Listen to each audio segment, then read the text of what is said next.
Hello दोस्तों, नमस्कार। आज हम लोग यूजेटी ट्रिगरिंग सर्किट के बारे में डिटेल से जानेंगे और यह कैसे कार्य करता है और इसका वेवफॉर्म कैसे होता है, इसके बारे में हम लोग डिटेल से जानेंगे। चलिए, इस वीडियो को शुरू करने से पहले यदि चैनल पर नए हैं तो चैनल को सब्सक्राइब करें। यदि वीडियो पसंद आता है तो इसको लाइक व शेयर भी करें।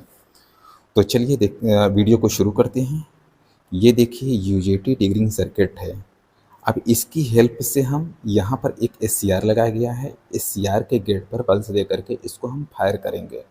अब इसका ऑब्जेक्ट क्या है? ऑब्जेक्ट है UJT triggering circuit. Triggering circuit का मतलब ये है कि एक ऐसा सर्किट जिसकी हेल्प से किसी एससीआर को या तो पाइप को हम फायर कर सकते हैं। तो जैसे हम इस सर्किट की हेल्प से देखेंगे। देखिए, ये यूजेटी ट्रिगरिंग सर्किट के लिए ये यूजेटी है। यूजेटी का फुल नेम होता है यूनी जंक्शन ट्रांजिस्टर। इसके साथ में देखेंगे 4 डायोड लगाए गए हैं। यह ब्रिज टाइप का डायोड रेक्टिफायर बनाया गया है और यहाँ पर हम 12 वोल्ट की एसी सप्लाई दे रहे हैं। यह रेक्टिफाई होकर के यहाँ पर डीसी सप्लाई आ रही है और यहाँ पर एक वेरिएबल रजिस्टर लगाया गया है और इसके साथ में एक कैपेसिटर लगाया गया है।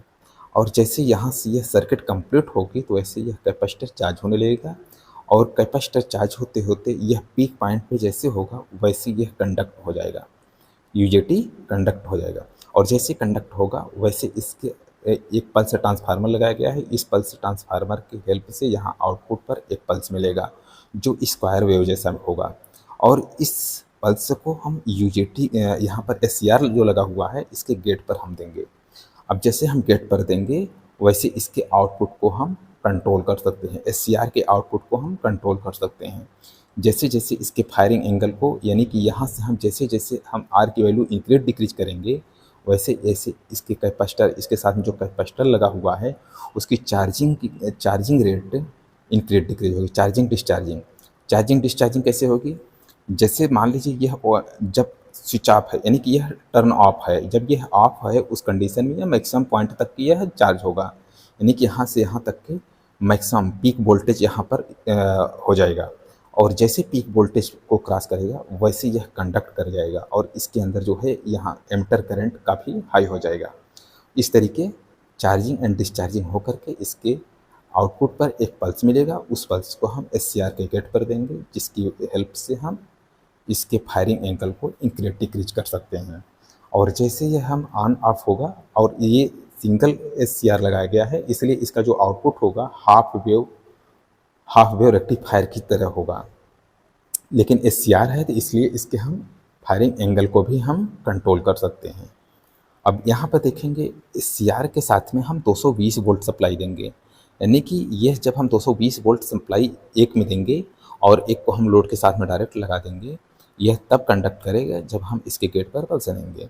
अब जब गेट पर पल्स देंगे तो इसका आउटपुट का वेवफॉर्म कुछ एससीआर के इस तरीके होगा। अब देखिए, यहाँ पर ये जो लगाया गया है ये नॉब, इसको हम चेंज करेंगे तो इसका फायरिंग एंगल भी चेंज होगा। देखिए, ये घट रहा है, ये बढ़ रहा है, यानी कि आउटपुट बढ़ रहा है। आउटपुट बढ़ने का मतलब ये है कि फायरिंग एंगल 0 है, यानी कि 0 पर मैक्सिमम होगा और फायरिंग एंगल अगर हम बढ़ाएंगे तो आउटपुट की वैल्यू घटता जाएगा। यानी फायरिंग एंगल बढ़ने से आउटपुट की वैल्यू घटता जाएगा, फायरिंग एंगल घटाने से आउटपुट बढ़ता जाएगा। इस तरीके हम इसके आउटपुट को कंट्रोल कर सकते हैं और इसी के अकॉर्डिंग इसकी बल्ब की इंटेंसिटी भी इंक्रीज डिक्रीज होगी। देखिए, यहाँ पर दोनों एक साथ में देखा जाए तो देखिए, वेवफॉर्म जैसे एंगल बढ़ रहा है वैसे आउटपुट घट रहा है। अभी देखिए, इस तरह की इसकी इंटेंसिटी भी इंक्रीज डिक्रीज हो जाती है। तो बस इस वीडियो को यहीं पर समाप्त करते हैं और वीडियो देखने के लिए धन्यवाद।